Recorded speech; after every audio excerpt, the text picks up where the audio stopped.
Hi, you're watching NewsX. My name is Vineet Malhotra, and Kashmironomics, a forum dedicated to a successful economic development strategy for Jammu and Kashmir and Ladakh, conducted an event to bring together industry, government and economists and other stakeholders. At this event, various challenges the Union Territory's economies face were addressed. These challenges pose as impediments to the state's progress. The event was held to brainstorm ways to boost the key industries in the state, such as Apple, tourism and handicrafts. Union Ministers Smriti Irani and Piyush Goyal attended the event, who spoke about the significance of technology and bringing stalled projects on track. Firstly, there is a package which the government has given for the made-ups and the apparel sector. The key lies in diversification, and as Gupta ji has said, for too long, we have looked at productivity challenges from a labor perspective. We now need to look at it from a machine and a technology perspective. So that is an opportunity. We need not look at it as a hindrance. The second aspect is, as I had said in my opening remarks, and Piyush can now take off on this issue, is to look at markets that are getting vacated by countries like China. Now, there is obviously a security analysis that needs to be done as to what kind of investment comes where from a market intelligence point of view. But ultimately, I think that those opportunities should be made available to both the UTs, given that there is emphasis now on enhancing infrastructure. But infrastructure, like I said, while the government has shown its commitment to build infra that has not been seen for so many years, in the past 5 years, if you do a comparative, since 1947, some of the most productive places in which infra was needed has been put up. But the technological infra that is needed, where the government has a role to play, but private sector also can come in. I think that is a gap that can turn into an opportunity for many people. And again, like I said, health services. All of us will have to work collectively to change our mindset, understand the difficulties of the local people, and help them also get back the confidence in the economic future of the people of Jammu Kashmir. The center will have to work for it. Different states can also help with their own experiences and their own expertise. Both the public and the private sector has a role to play in it. NGOs have a big role to contribute in. And of course, the local residents, whose support will be required to absorb and accept this change, this era, new era that we are all working for. All right, Piyush Goyal and Smriti Irani saying that everybody needs to work collectively, come together, and NGOs and the people who are connected to the Union Territory of Jammu and Kashmir and Ladakh need to brainstorm, in fact, club heads, and figure out how to boost the economy, which has been languishing in the last 60 years. Not much has taken off, be it the infrastructure or be it, the regional strength of Jammu and Kashmir has not been properly taken care of or leveraged by any sector or department. And we'll talk about this with our guest in the studio, Joyita Basu, editor of the Sunday Guardian, with me.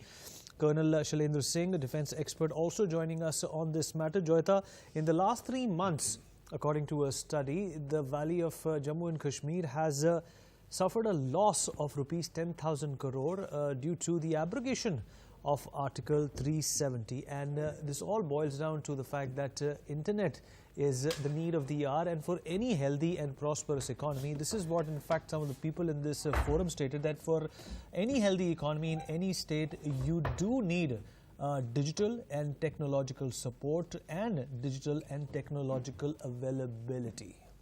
Okay.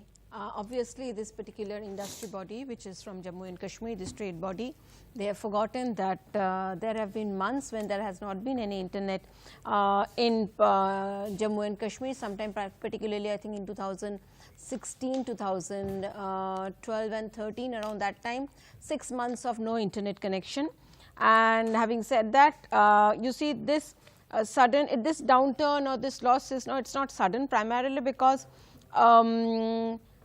tourism in Kashmir has become a problem for at least over a year now, and it has been going on. This problem has been going on for a very long time. So it is not just because of the last 3 months. And until and unless the atmosphere there is conducive for tourism, for tourist travel, obviously people will not go. you know, and Kashmir has been a problem. I mean, tourism there has been problematic for a very long time, and it is not that this is happening for the first time. So, to blame everything on the abrogation of Article 370, I don't think it works like that. Okay, some of the people who are part of the business forums, Colonel Singh in the Valley, have also gone on to say that they have received a serious jolt after the abrogation of Article 370. So my question to you is, if the jolt is so serious, then the recovery also has to be double the serious. Let us not deny that yes, things would have got a little bit affected and business would have suffered a little bit. There is no doubt about this. But having said so, if you actually evaluate, now this is height of height that you want to tell us that the complete 100% business was dependent only on internet. Now that's a very high stake. On one side, if we are claiming that, I'm prepared, I can challenge it rather. I'm prepared to give this challenge that if pre-370 and now, if one can prove it that yes, 100% business was done only on internet. That's a fair no, point. That's not correct. That's a fair One point. has to be very justified in. Right. Why it has suffered? We must evaluate that. It would have actually suffered where people would have been hesitant to go out, to do business that actively the way they have been doing earlier. There would have been people who would have exploited the situation that yes, what Apple was being sold for, let's say earlier 100 rupees, people would have been offering them only 20 rupees. That way it would have suffered. There would have been restrictions, yes. Movement, yes. But tell me one thing. When we say a loss, what is a loss? Actually, nobody has lost any money. When we are talking in terms of loss, it's the opportunity loss of doing that much of business. Yes, that much I will tend to agree. There would have been losses of that kind. Now coming to tourism. Tourism contributes maximum otherwise to J&K. Having said that, I would like to say that you want to tell us that in these 3 months, if tourism has not taken place, that amounts to a total loss for the tourism has been suffering for last 10 years, let me tell you. More than 10 years. So tourism again cannot be contributed as the sole responsibility of connecting it with 370. Okay, Athar Zia, you want to respond to this? Athar Zia also joins us, economics analyst, that Kashmir economy is in dire need of revival. There have been steps taken by the government to ensure that a long-term sustainability plan to revive that economy is in place, but at the same time there are short-term impediments to this, perhaps this perhaps replanning of Kashmir's economy, and they are supposed to be born with. You have to be, in fact, tolerant of what is happening in Kashmir right now, so that for a brighter future, you can have sort of a dark moment, in the current history of that particular union territory. I have tweeted also this. Nobody can tell a single benefit, 0.001% of abrogation of 370 either to Jammu or Kashmir or to the 125 crore people of India. Basically, economic revival depends upon the peace out there. There is peace, right? If you call this peace, if you incarcerate like 50 million people and people are not able to do their economic activity, and the gentleman was saying that without internet, without WhatsApp and without email in this modern world you can do business. Can you do business that in Delhi? I mean, not a single minute is there where you can do a business without email or WhatsApp or without any app. Now the 100% it's digitalized business, which is based on app, which is based on internet, which is based on emails, and you say that it will not affect the business out there. The most important thing for any investment, for economic activity, for the welfare of the people is the peace. And the peace has, this abrogation of 370 has anyway increased the prospect of peace in Kashmir. That is the most important point. Before 370, Kashmir was wholly us. We had our governor, we had our administration out there, we had our whole setup, whole control was within India, and of course Kashmir is 100% integral part of the India, and nobody on earth can even dare to separate it from us. I mean, the 370 was abrogated long back when the Sheikh Abdullah was like imprisoned, and Nehru did it. It was just a symbol out there that 370 is there. How far it was not where we cannot do. So you're saying that just a second. What I asked, what cannot we do before 370, which now we can do? So you're saying 370 only had a nominal effect? It has an adverse effect on the economic activities and the economic development and the growth. But people can buy property in Kashmir now. Isn't that something which is beneficial for the people? And who is going to buy there? Of course, who is going to buy there? Why not? Nobody Ambani will has go to buy a property where there is no business prospect. The government of Maharashtra has already announced they're going to buy property there. Let them buy. You have to give peace. Like John Lennon said, give peace a chance. I will just give you a chance. The Jammu people, they were all allowed to buy the property before also, isn't it? Women weren't. But they were not doing that to buy in Valley. They were coming and investing in Joyita, Haryana, in Punjab, in Delhi. Because why they were not investing in Kashmir? Because there was no prospect. Where you will put Abrogation the of Article 370, according to Athar Zia. Okay, Athar, you've made your point. Let someone respond to it. Abrogation of Article 370 has had a very minimalistic effect on the economy of Jammu and Kashmir. In fact, according to Athar Zia, it has had an adverse effect. Adverse effect, of course. That's what I've been saying earlier also. I said this as if this is for the first time that the valley has gone without internet.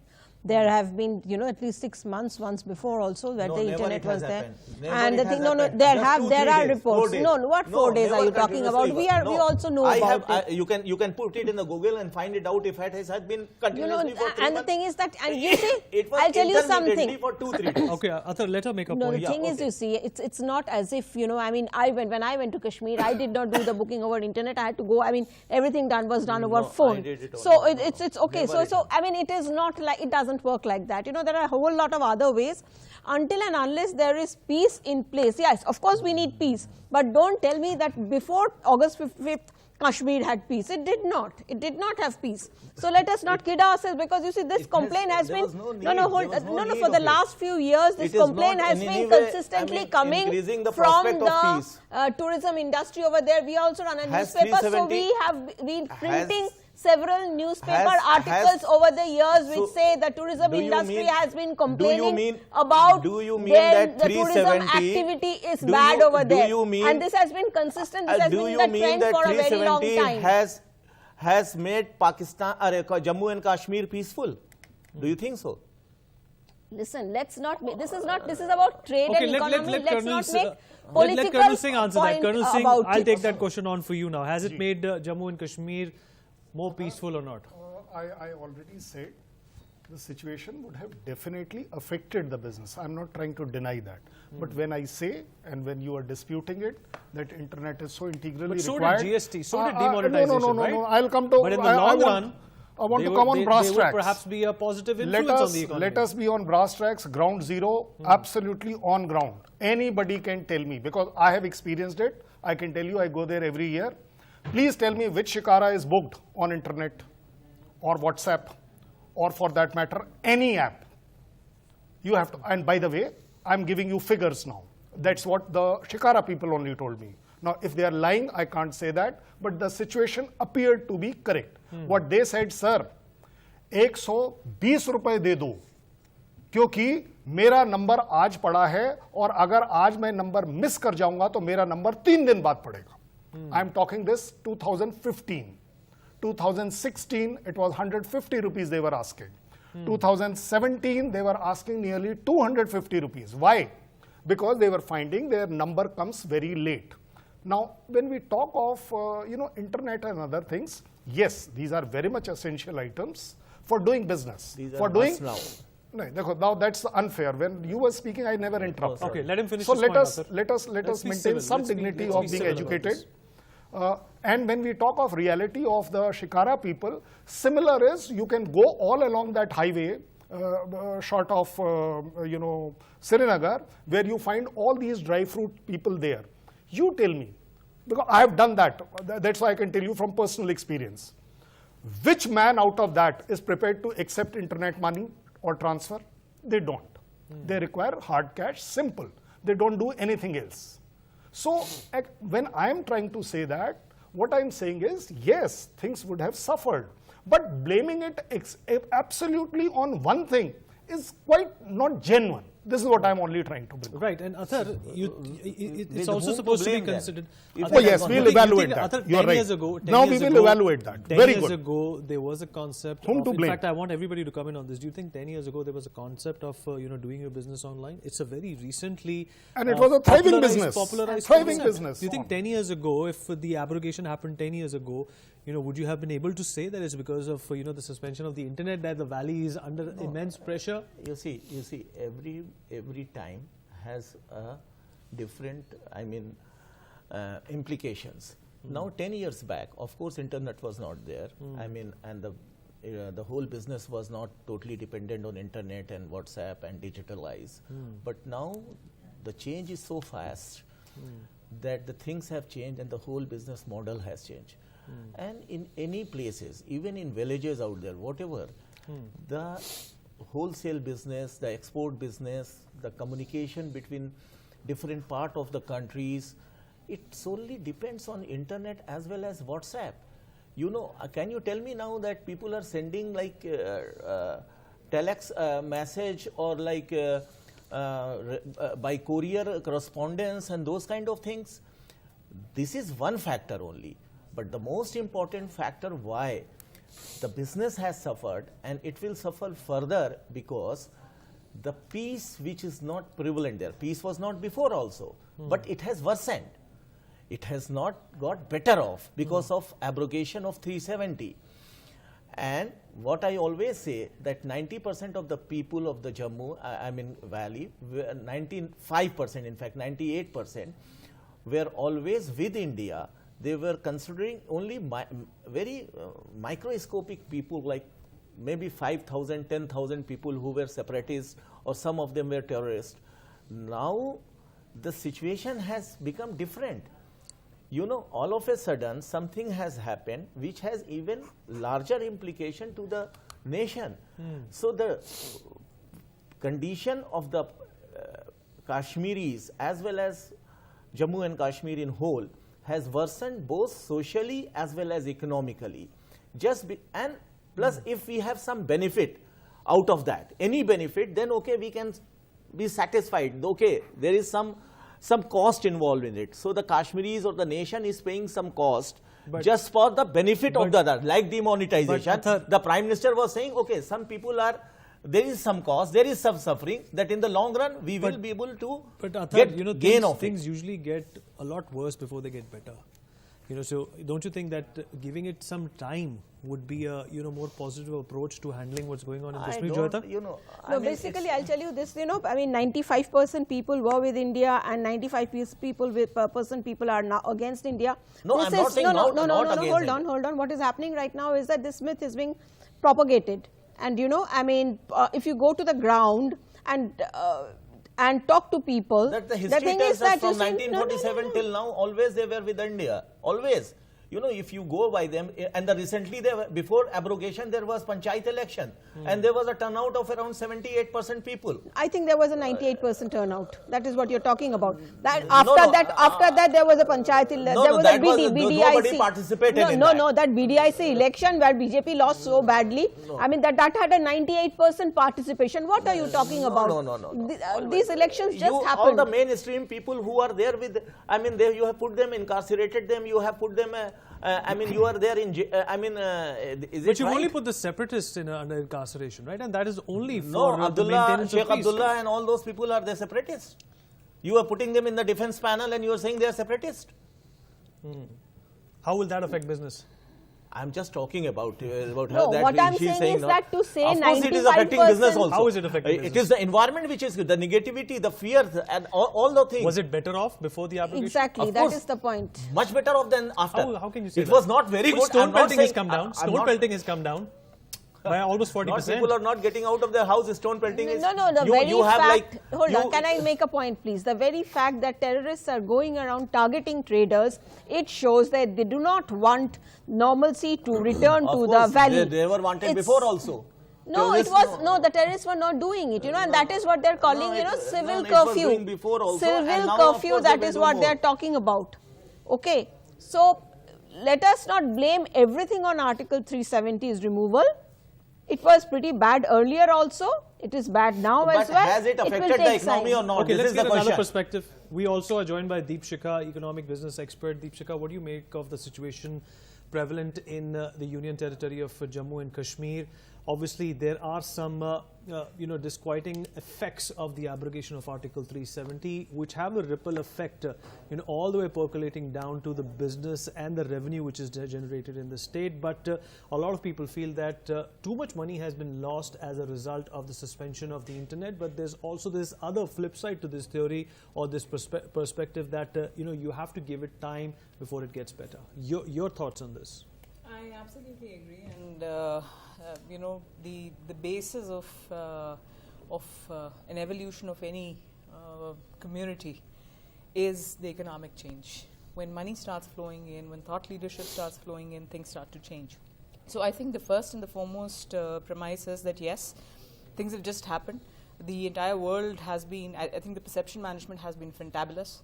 And yes, we are hearing sounds from the valley. So I was talking to somebody today early in the morning, and she was very vocal about suspension of internet, non-availability of basic mobile telephony in some areas, etc. But I think this is the price that you have to pay for some time. For things to restore, because there is a very, very clear, as you talked about the ripple effect, there are still negative forces which are aligned, which are waiting for the right opportunity to strike back and to take it back to where it was. Absolutely. It'll take time. I don't think it'll get restored any time soon. But the flip side to that is, or the bigger hope that comes, I mean, you've seen all kinds of business houses, educational institutes, hospitality chains, etc., talking about going into J&K and setting up shops and building the basic foundation of economy, which has been... Even Ambani and the state of Maharashtra buying land. Absolutely. So they've all been deprived. Even my alma mater, for example, ISB, I don't know whether it was fake or not, but there was a huge article saying that yesterday that even ISB is opening up or thinking of opening up an educational institute there. And we've been recruiting so many people from J&K, from Jammu universities, etc., who are coming to Delhi and working. Maybe we are giving them opportunities to do that within the state. So once that happens, there is an intent, and these are the people, when they make the third party push, when they actually genuinely see things happening on the ground, I think things will change. Absolutely. And Colonel Singh, it's a double-edged sword when you talk about security in Jammu and Kashmir. It is security, or therefore the lack of it, that will either encourage or discourage an investor, right? And abrogation of Article 370 is predominantly taking care of that perception that security has to be put in place first. There has to be some sort of equanimity in that particular space. Then only people will be able to move about freely in terms of doing business or investing in that particular union territory. Firstly, I'll come to your question a little later. I know, I said because I want to settle that. Lots of points to be responded to. I only want to settle that. Firstly, I don't know why we are generalizing the statement called as J&K. Jammu has no problem, everybody accepts it, acknowledges it, and there are actually no problems. Leh has got no problems.